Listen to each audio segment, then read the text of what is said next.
Marketing management philosophies.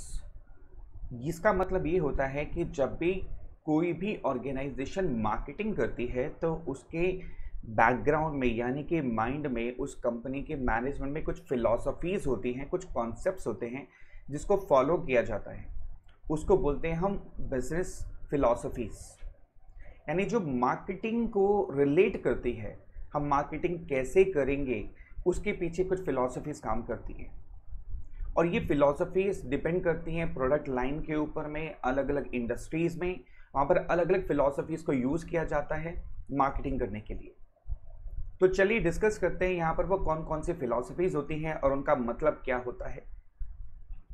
पहली philosophy या पहला कॉन्सेप्ट आप कह सकते हो, उसको बोलते हैं प्रोडक्शन कॉन्सेप्ट यानी प्रोडक्शन फिलॉसफीज। ये क्या एज्यूम करती है? Availability and affordability of the product is the key to the success of a firm. Example, agricultural products. It puts greater emphasis on improving the production and distribution efficiency. यानी production concept के अंदर जो organisation होती है वो ये मान के चलती है कि अगर मुझे ज़बरदस्त मार्केटिंग करनी है तो मेरा सबसे ज़्यादा प्रोडक्ट अवेलेबल होना चाहिए मार्केट के अंदर में और अफोर्डेबल होना चाहिए। अगर अवेलेबल और अफोर्डेबल होगा तो सबसे ज़्यादा अच्छी मार्केटिंग की जा सकती है। फॉर एग्जांपल एग्रीकल्चरल प्रोडक्ट्स की बात करते हैं प्याज की, आलू की, टमाटर की, गाजर की। अब आप देखिए, क्या हम आलू की ऐड करते हैं? आलू खरीद लो, बहुत ज़्यादा खरीद लो, बहुत अच्छा आलू है, ऐसा नहीं होता। अगर कोई भी ऑर्गेनाइजेशन इस इंडस्ट्री में काम कर रही है, एग्रीकल्चर प्रोडक्ट्स में काम कर रही है, तो उसके लिए सबसे इंपॉर्टेंट चीज़ क्या होगी? ज़्यादा से ज़्यादा मंडियों में, मार्केट में उसका प्रोडक्ट अवेलेबल होना चाहिए और अकॉर्डिंग टू डिमांड सप्लाई वो अफोर्डेबल होना चाहिए। अगर ये दो चीज़ें वो कंपनी कर पाती है तो उसका माल दबादब बिकेगा। तो प्रोडक्शन कॉन्सेप्ट में ये एज्यूम किया जाता है कि जितना भी माल अवेलेबल होगा मार्केट्स में और वो अगर अफोर्डेबल होगा, उतनी ही ज़्यादा अच्छी मार्केटिंग वो ऑर्गेनाइजेशन कर पाएगी। राइट। दूसरी फिलॉसफी आती है जिसको बोलते हैं प्रोडक्ट कॉन्सेप्ट या product philosophy. Product improvement is the key to profit maximisation of a firm. यानी प्रोडक्ट कॉन्सेप्ट को फॉलो करने वाले ये मान के चलते हैं कि जितना अच्छा मेरा प्रोडक्ट होगा उतनी ही ज़्यादा अच्छी मार्केटिंग होगी। प्रोडक्शन की बात नहीं है यहाँ पर। देखो अजम्पशन क्या की जा रही है, प्रोडक्ट कॉन्सेप्ट। जैसे आप कभी भी भगवान ना करे किसी हॉस्पिटल में जाते हैं, डॉक्टर के पास जाते हैं, तो क्या ये देख कर जाते हैं अरे यार हॉस्पिटल की बिल्डिंग बड़ी सुंदर है, उसके रूम बहुत अच्छे हैं, है ना, वहाँ एसी बहुत अच्छा काम करता है? नहीं। आप अगर किसी भी हॉस्पिटल में जाते हैं तो वहाँ के डॉक्टर्स की वजह से जाते हैं। राइट। तो डॉक्टर यहाँ पर जितने क्वालिटेटिव डॉक्टर होंगे, जितने अच्छे डॉक्टर होंगे, उतनी ही ज़्यादा हॉस्पिटल की वैल्यू बढ़ेगी, उतनी ही ज़्यादा सक्सेस होगी। अगर मैं एप्पल की बात करूँ, एप्पल के जो आईफोन्स आते हैं वो भी प्रोडक्ट फिलॉसफी को फॉलो करते हैं। वो कहते हैं हमारा प्रोडक्ट इतना अच्छा होना चाहिए, इतना अच्छा होना चाहिए कि वो खुद ही मार्केटिंग करना शुरू कर दे अपने आप ही। यानी कि सारा का सारा फोकस किस पर है? प्रोडक्ट पे। इसको हम बोलते हैं क्वालिटी पे फोकस करना। मैं एक और एग्जांपल ले तो आमिर खान ले लो और अक्षय कुमार ले लो। आमिर खान जो है, उनकी जो फिलॉसफी है वो प्रोडक्ट कॉन्सेप्ट पर बेस्ड है। वो कहते हैं मुझे एक पिक्चर बनानी है, लेकिन पिक्चर ऐसी बनानी है जो बस यूनिक हो, जो जिस टाइप की पिक्चर पहले कभी बनी ना हो। और जब वो पिक्चर थिएटर पे आए तो लोग सारे टूट पड़े। मतलब मेरे जैसे लोग जो सदियों में एक बार पिक्चर देखने जाते हैं ना, वो भी उसको देखने जाएं। राइट। उसको बोलते हैं प्रोडक्ट कॉन्सेप्ट। अब अक्षय कुमार कैसी भी फिल्में ले लो, आप एक्शन फिल्म ले लो, कॉमेडी फिल्म ले लो, जैसी मिल जाए वो वैसी कर लेते हैं। ठीक है। वो कहते हैं मेरे लिए सारी प्रोडक्ट सेम है। लेकिन आमिर खान की अगर बात करें, बड़ी चुनिंदा मूवी करते हैं। ऋतिक रोशन की बात कर लो आप, उनकी मूवीज भी ऐसी होती हैं कि बिल्कुल हटके, जैसे सुपर 30 पिक्चर थी, क्रिश आ गई, तो मतलब बिल्कुल लीक से हटके, बिल्कुल अलग से थीम पर पिक्चर बनाना, वो प्रोडक्ट कॉन्सेप्ट कहलाता है। यानी सारा फोकस आपका किस पर है? प्रोडक्ट पर। और इस फिलॉसफी में माना जाता है कि जितना प्रोडक्ट सुपर्ब होगा उतनी ही ज़्यादा अच्छी मार्केटिंग होगी। तीसरी फिलॉसफी आती है सेल्स कॉन्सेप्ट, यानी सेल्स फिलॉसफी कह सकते हैं इसको हम। इसमें ना तो प्रोडक्ट पे ज़्यादा फोकस किया जाता है, ना अवेलेबिलिटी अफोर्डेबिलिटी पर, बल्कि इसमें सारा का सारा फोकस किया जाता है प्रमोशन पर। Aggressive selling and promotional efforts are important to make customers buy their products. जैसे Hike.in जब आया, इतनी एग्रेसिव सेलिंग, इतनी aggressive, free message free message free message free message. बात फ्री की नहीं है, बात है एग्रेसिव सेलिंग की बात करना, यानी सेल्स पे फोकस करना। क्योंकि ये फिलॉसफी नॉर्मली वो इंडस्ट्रीज फॉलो करती हैं या वो कंपनियां फॉलो करती है जिनको लगता है कि यार प्रोडक्ट इंप्रूवमेंट में कोई ज़्यादा फर्क नहीं पड़ने वाला, कॉमन प्रोडक्ट है, सबने खरीदना है, खरीदेंगे ही खरीदेंगे, बस ज़्यादा से ज़्यादा सेलिंग पर फोकस करो। कस्टमर्स नए आ जाएंगे, कस्टमर्स की कोई कमी नहीं है, तो आप बस सेल्स पर फोकस करो। प्रोडक्ट ज़्यादा बढ़िया नहीं भी होगा तो चलेगा। जैसे आपने देखा होगा, पेन आप यूज़ करते हैं, कॉपी में पेन पेपर यूज़ करते हैं, तो पेन जो होते हैं वो सबने यूज़ करने होते हैं। वहाँ पर कितना भी बढ़िया प्रोडक्ट बना लो, बहुत कम कंपनियां हैं जो प्रोडक्ट फॉलो करती हैं, प्रोडक्ट कॉन्सेप्ट फॉलो करती हैं सेल्स कॉन्सेप्ट में। जैसे मैं आपको बताऊं, मेरे पास जो पेन है वो यूनिबॉल के हैं, मैं प्रेफर करता हूँ, मुझे अच्छे लगते हैं। आपके भी अपने हो सकते हैं। I do prefer Reynold also. ऐसा नहीं है कि यूनिबॉल के पेन महंगे हैं इसलिए मैं इसको यूज़ करता हूँ, बल्कि रिनोल्ड के पेन भी मुझे बहुत अच्छे लगते हैं, मैं उसको भी बहुत यूज़ करता हूँ। अब यूनिबॉल जो कंपनी है वो प्रोडक्ट फिलॉसफी को फॉलो करती है, बोलती नहीं क्वालिटी अच्छी होनी चाहिए, महंगा होगा चलेगा, मेरा पेन वही खरीदेगा जो अफोर्ड कर सकता है ना। लेकिन बाकी कंपनियां जो है वो सेल्स कॉन्सेप्ट, एग्रेसिव सेलिंग पर, मतलब प्राइस सस्ता कर दो, एक के साथ एक फ्री दे दो, इन चीज़ों पर फोकस करती है ज़्यादा से ज़्यादा।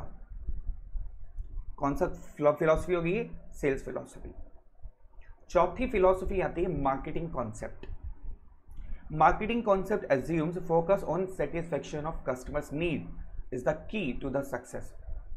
यानी कुछ इंडस्ट्रीज ऐसी होती हैं जो केवल मार्केटिंग फिलॉसफी यूज करती हैं, उनको पता है अगर वो इस फिलॉसफी को यूज नहीं करेंगे तो वो गई, मतलब वो इंडस्ट्री कामयाब नहीं हो सकती है।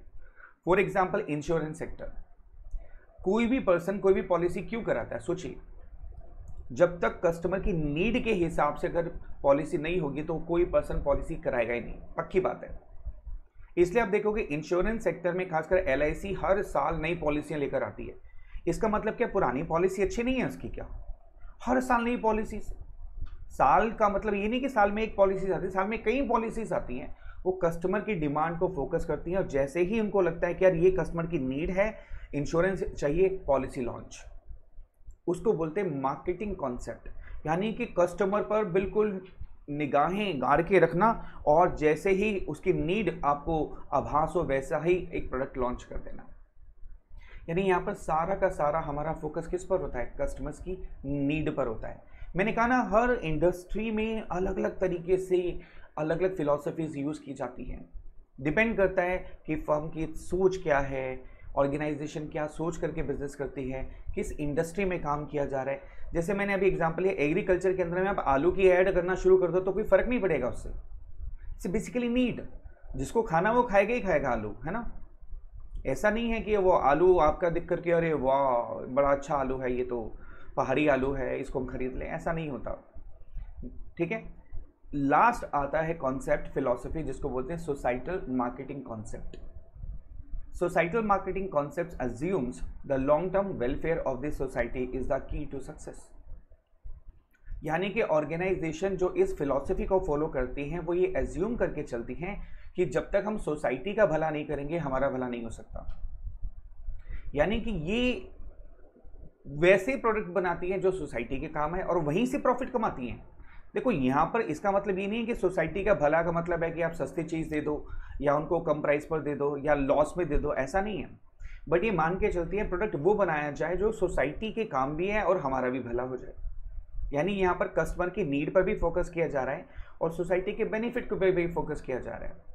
फॉर एग्जाम्पल मैं आपको बताता हूँ, टाटा कंपनी की जब चाय की ऐड आनी शुरू हुई तो टाटा कंपनी की जितनी भी चाय की ऐड आती थी, अब ऐड पे तो पैसे खर्च होते ही है ना, हर कंपनी के होते हैं, लेकिन टाटा कंपनी ने जो भी ऐड बनाई उसमें एक सोशल मैसेज डाल दिया। अब आप देखो, जब सोशल मैसेज की ऐड आ रही है तो लोग ज़्यादा अट्रैक्ट होना शुरू हो गए और वो सोशल मैसेज भी चला गया, बहुत सारे लोगों ने उससे सीखा भी और टाटा टी की ऐड भी होनी शुरू हो गई।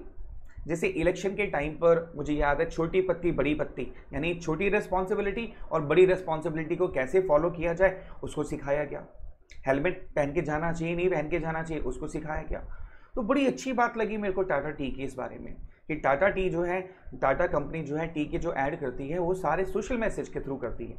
अब यहाँ पर दोनों बातें हो गई, कंपनी का प्रमोशन भी हो गया चाय का, और उसके अलावा सोसाइटी को एक मैसेज भी मिल गया। इसको बोलते हैं societal marketing concept. Same ITC company करती है। क्लासमेट के रजिस्टर आते हैं, आई होप आप में से कुछ बच्चे क्लासमेट के रजिस्टर यूज़ करते होंगे। अगर अभी आपके पास है तो एक बार रजिस्टर को ज़रा पलटिए, बिल्कुल लास्ट पेज पर जाइए, कवर पेज पर, वहाँ नीचे लिखा होगा कि आप जो रजिस्टर खरीदते हैं उसका कुछ पैसा, आपकी परचेज का कुछ पैसा कंपनी डोनेट करती है। अब देखो यहाँ पर भी वही कॉन्सेप्ट आ गया कि आपको रजिस्टर भी बेचे जा रहे हैं और उसमें से कुछ पैसा सोसाइटी के नाम पर डोनेट भी किया जा रहा है। तो बहुत से लोग इसलिए भी रजिस्टर खरीद लेते हैं कि चलो डायरेक्टली इनडायरेक्टली हम सोसाइटी का बेनिफिट भी कर रहे हैं।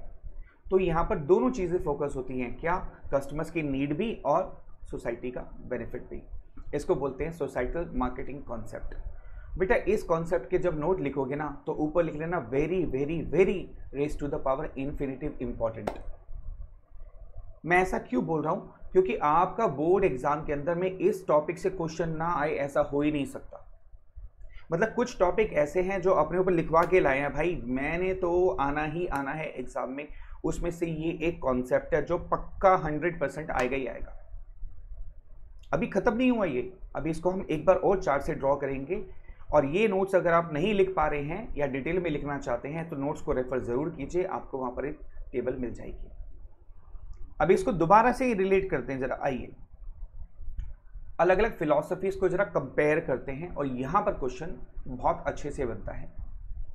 जैसे हमने कैटेगरी डिवाइड कर लिया कि स्टार्टिंग पॉइंट क्या होता है किसी फिलॉसफी का, उसका मेन फोकस किस पर होता है, उसको हम कैसे अचीव कर सकते हैं, मीन्स मतलब कैसे अचीव कर सकते हैं, और एंड कैसे होता है फिलॉसफी का। अब लेते हैं production concept. Production concept factory से स्टार्ट होता है, सारा मेन फोकस किस पर होता है, क्वांटिटी ऑफ प्रोडक्ट पे। जैसे मैंने आलू की बात करी, वेजिटेबल्स एग्रीकल्चर प्रोडक्ट्स की बात करी, देखिए मान लिया आप फार्मर हैं, अब बहुत अच्छे बड़े फार्मर हैं, बिग स्केल के फार्मर हैं, अब जितना ज़्यादा प्रोड्यूस करेंगे क्वांटिटी उतना ही ज़्यादा आपकी सक्सेस है, क्योंकि जितना ज़्यादा प्रोड्यूस करेंगे उतना ज़्यादा अवेलेबल होगा, जितना ज़्यादा अवेलेबल और अफोर्डेबल होगा उतना ही ज़्यादा आपका माल बिकेगा। तो प्रोडक्शन कॉन्सेप्ट में सारा फोकस किस पर होता है, क्वांटिटी ऑफ प्रोडक्ट पर होता है, ठीक है। और ये कैसे अचीव की जाती है इसमें success, availability and affordability of the product के थ्रू। और इसमें प्रॉफिट किसके थ्रू होता है, वॉल्यूम। जितना ज़्यादा वॉल्यूम में आप क्रिएट करोगे, जितना ज़्यादा आप प्रोडक्शन करोगे उतना ही ज़्यादा आपको प्रॉफिट होगा। Is that clear? तो क्लियर हो गया ये। अब आते हैं प्रोडक्ट कॉन्सेप्ट की तरफ। प्रोडक्ट कॉन्सेप्ट भी फैक्ट्री से स्टार्ट होता है, क्योंकि एक्चुअल में प्रोडक्शन तो क्वालिटी जो रिसर्च होनी है वो तो फैक्ट्री लेवल पर ही होनी है ना, नया अच्छा प्रोडक्ट बनाना। मेन फोकस होता है quality, performance and features of the product. इसमें हम एग्जांपल ले सकते हैं आमिर खान का, ऋतिक रोशन का ले सकते हैं, मैकडोनल्ड का ले सकते हैं अगर आप लेना चाहते हैं तो। और इसके अलावा और कौन सा आप इसमें क्वालिटी के बेस पर मैकडोनल्ड ले सकते हैं, वो क्वालिटी पे फोकस करता है हमेशा। एप्पल आईफोन की बात करें तो वो बेसिकली इस फिलॉसफी को फॉलो करते हैं which is called product concept, जहाँ पर क्वालिटी, परफॉर्मेंस, फीचर्स पर फोकस किया जाता है टोटलिटी के अंदर में।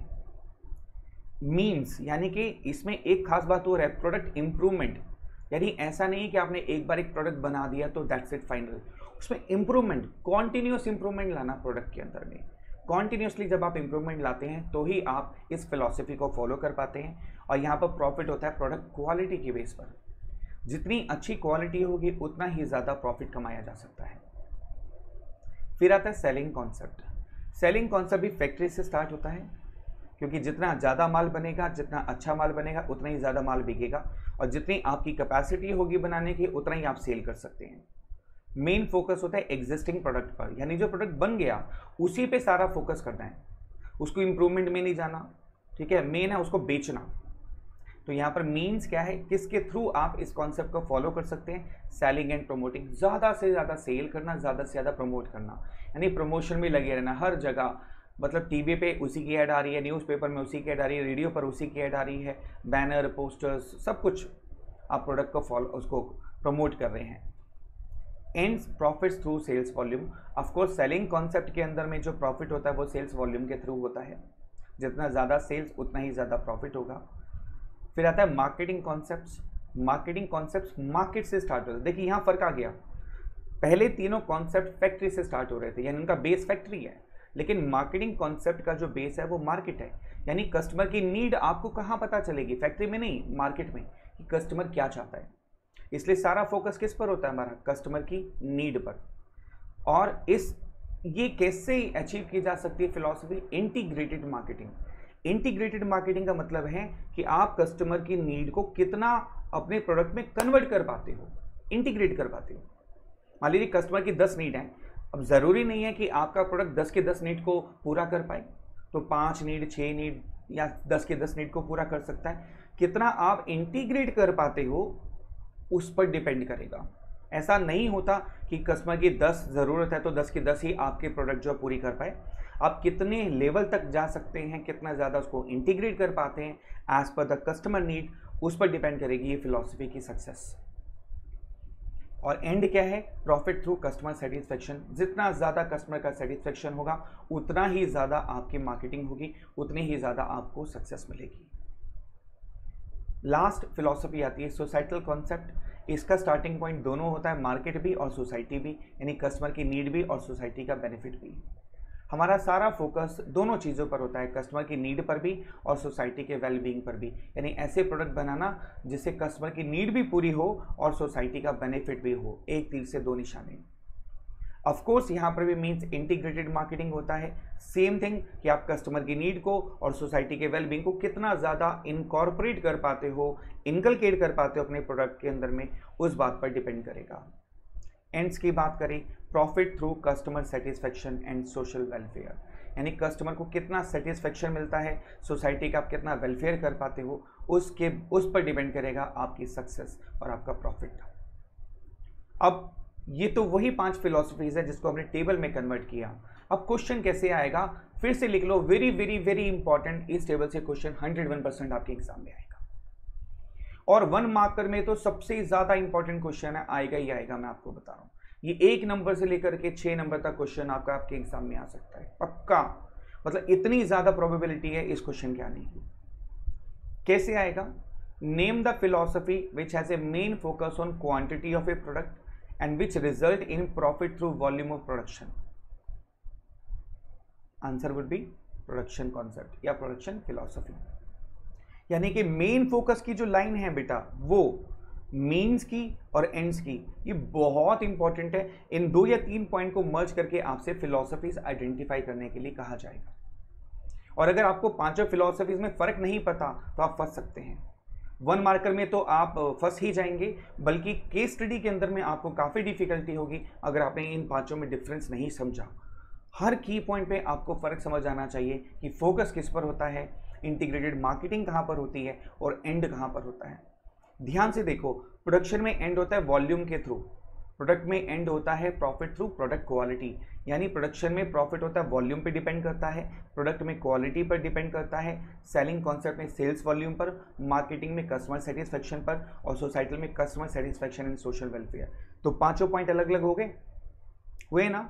अब फोकस की बात करो, प्रोडक्शन में फोकस होता है क्वांटिटी पर, प्रोडक्ट में होता है क्वालिटी पर, सेल्स में होता है एग्जिस्टिंग प्रोडक्ट पर, मार्केटिंग में होता है कस्टमर की नीड पर, और सोसाइटल में होता है कस्टमर नीड और सोसाइटी वेलबींग।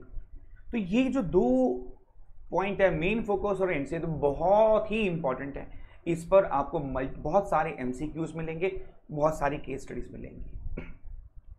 तो ये थी हमारी 5 philosophies of marketing. Marketing management philosophies कह सकते हो, मार्केटिंग मैनेजमेंट कॉन्सेप्ट्स कह सकते हो, फिलॉसफीज कह सकते हो। अलग अलग तरीके से पूछा जा सकता है, लेकिन मतलब यही है, देयर आर 5 फिलॉसफीज सॉरी। और ये डिपेंड करेगा industry to industry, company to company, कि वो कौन से फिलॉसफीज को फॉलो करती है और कौन सी फिलॉसफी उसको सूट करती है। यहाँ पर हमारा ये वेरी इंपॉर्टेंट टॉपिक खत्म होता है, जिसको बोलते हैं मार्केटिंग मैनेजमेंट फिलॉसफीज।